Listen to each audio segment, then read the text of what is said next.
Hey guys, welcome to our weekly news show here on Backstage with Millionaires. I'm Caleb, your host, and today we're going to be talking about all of the latest news that's been happening in India's startup ecosystem over the course of the last week. Now, there is a lot of news to cover this week, so forgive me if I move a little bit quickly, but we're going to be talking about Alibaba's big India-related decision, Tata's upcoming app, Flipkart's 2030 commitment, Ola Electric's hiring spree, ShareChat's recent acquisition, Urban Company's largest ESOP sale ever, all of the latest funding news, and more coming up right after this.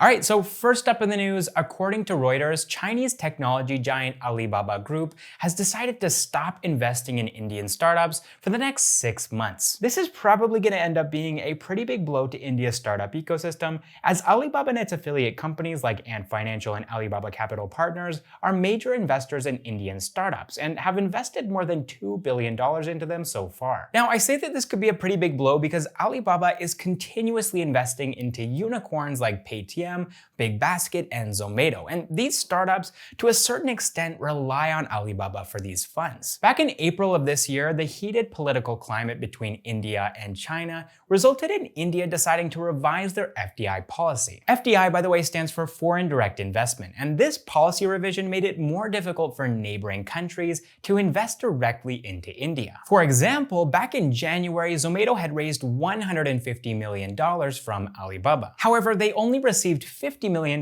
before this policy revision, and the remaining $100 million has been stuck ever since. Under this new FDI policy, the Indian government has complete oversight over every single dollar that's entering into India from these neighboring countries. So if they decide that they don't want Alibaba investing in Zomato, then it's not going to happen. Now, it's not clear whether the Indian government is ever planning on changing its FDI policy back to the way it was. So Indian startups had better start looking for alternatives to Chinese investors. Alright, next up in the news, Tata Group has decided to launch their own super app by December or January. So super apps are essentially apps that do a lot of different things. And for an entity like Tata Group, this makes a lot of sense. They have a lot of different verticals, they've got a lot of different subsidiary companies, and so customers will now be able to download one single app instead of having to download multiple apps which are coming from the same company onto their phones. Tata owns companies like Chroma, Star Quick, Tata Click, and Tanishq. And so this upcoming super app would bring all of those together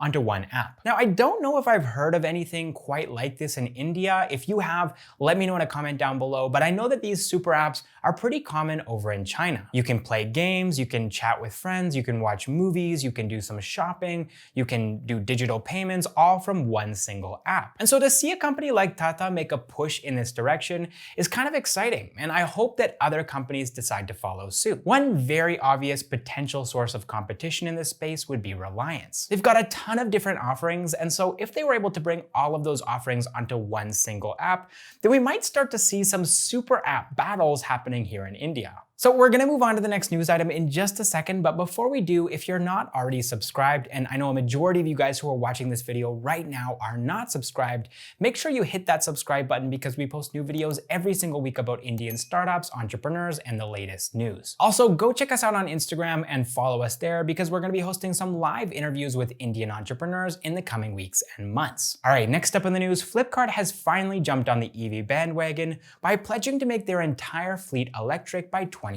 This is coming a couple of months after Amazon India promised that they would be adding 10,000 EVs to their delivery fleet by 2025. Now, the Indian government has committed that 30% of all mobility in India would be electric by 2030. And so having e-commerce giants like Flipkart and Amazon deciding to do that is definitely going to be a big boost to this initiative. So continuing to talk about EVs, but moving on to the next news item, Ola Electric, which of course is a subsidiary of Ola Cabs, is planning to hire 2,000 people as it's aiming to build and sell EVs to the global market. Over the next 3 months, they're going to be hiring 1,000 engineers and 1,000 people for other roles. Talking about the company's plans, Ola's co-founder and CEO, Bhavish Aggarwal, said that we will be starting an organizational restructuring. This will involve changes in our organization structure to make it more streamlined with clear KRAs, KPIs, and reporting lines, integrate our Itergo colleagues into a single global engineering organization, collaboration and enable more systematic and structured cross-functional work across the lifecycle of product development. So this is all good news, but this is also coming at a time when Ola Electric is struggling to retain its top executives. A few days back, Ola Electric's co-founder Ankit Jain had put down his papers, and the company's CBO Sanjay Ban had also quit last month. Alright, next up in the news, homegrown social media platform ShareChat has acquired hyperlocal information platform Circle Internet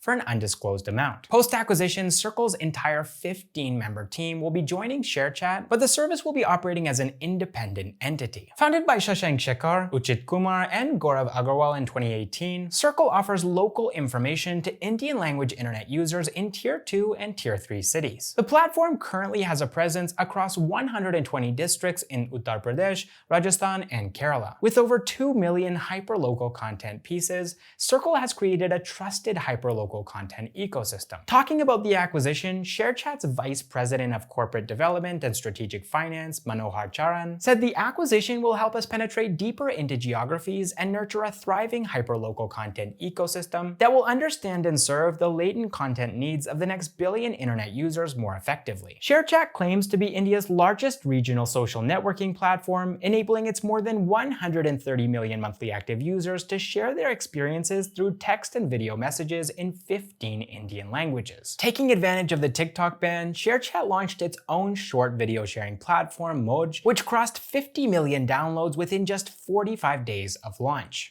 Alright, next up in the news, home services marketplace Urban Company, formerly known as Urban Clap, has announced its third and largest employee stock sale program worth $5 million. That's 37.5 crore rupees. Under this program, more than 180 employees will be eligible to liquidate their employee stock options, and these ESOPs will be bought by Urban Company's existing investor, Vi Capital. And this is really great news for Urban Company's employees, because a lot of companies right now are laying off, furloughing, or cutting the salaries of their employees during this pandemic. Talking about this ESOP program, one of Urban Company's co-founders, Abhiraj Singh Bal, said that this is our third and largest ESOP sale event and reaffirms our commitment towards creating a world-class ESOP program. The previous two ESOP sale events were held in June 2017 and December 2018 respectively. Approximately 450 employees, or 40% of the company's full-time staff, have ESOPs, from customer service representatives to our SVPs. Alright, moving on to some funding news now. Byju has raised an additional $122 million,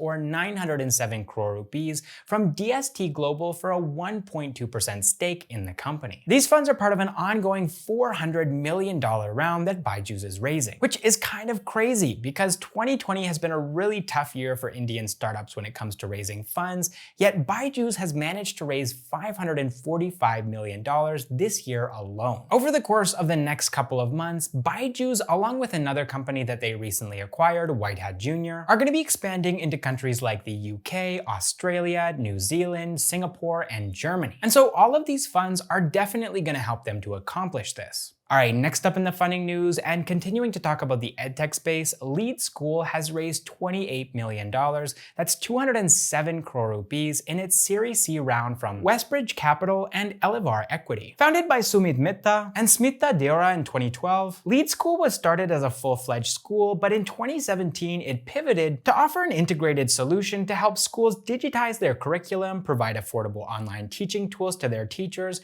and bring high-quality content to their students. The company has managed to sell its product to more than 800 schools so far, with more than 80% of the schools being in Tier 2, Tier 3, and Tier 4 towns. The company is going to be using these fresh funds to strengthen their technology platform to help schools better monitor and improve student learning outcomes. A part of the funds will also be used to boost its sales efforts in order to get more schools to buy their product. Alright, next up in the funding news, SaaS-based logistics startup FarEye has raised $13 million, that's 97.3 crore rupees, to close its Series D round at $37.5 million, or 277 crore rupees. These fresh funds have been raised from the KB Global Platform Fund and Nanda Nilekani's Fundamentum Partnership. Founded by Kushal Nahata, Gaurav Srivastava, and Gautam Kumar in 2013, FarEye offers a SaaS-based platform to help companies simplify simplify their logistics processes by managing orders, enabling delivery partners to optimize their routes for faster delivery, and letting customers track their deliveries in real time. FarEye already works in 20 different countries with over 150 companies like Domino's, Walmart, DHL, Blue Dart, and Amway. They're going to be using these fresh funds to scale their operations as India gears up for the festive season, when e-commerce companies in India witnessed record-breaking sales. Whatever funds are left over will be used to continue their international expansion. Alright, next up in the funding news, customer support automation startup Verloop has raised $5 million, that's 37 crore rupees, in its Series A round from Infosys co-founder Chris Gopalakrishnan, Alpha Wave Incubation, and IDFC Parampara. Founded by Gaurav Singh in 2015, Verloop offers an end-to-end chat platform which enables businesses to automate their conversations with their customers to help them solve their problems. The company uses artificial intelligence and machine learning to make the conversations natural and highly personalized by providing multi-language support. To date, Verloop's platform has processed more than 2 billion queries and has witnessed a 200% growth in its annual revenue run rate, that's their ARR, in the last 2 years. The company will be using part of these funds to boost their technology team as they plan to strengthen their NLP capabilities so that their customers can have a better experience across multiple languages like Hindi, English, Hinglish, Arabic, Bahasa, Kannada, Tamil, and Telugu. Another part of the funds will be used for their global expansion across the Middle East, Southeast Asia, and the US. Alright, that is all the startup news that I have for you guys this week. I hope you enjoyed the video, and if you did, please hit that like button, and also, again, subscribe if you haven't already. Thank you guys so much for watching this episode of Backstage with Millionaires, and I will see you in the next one.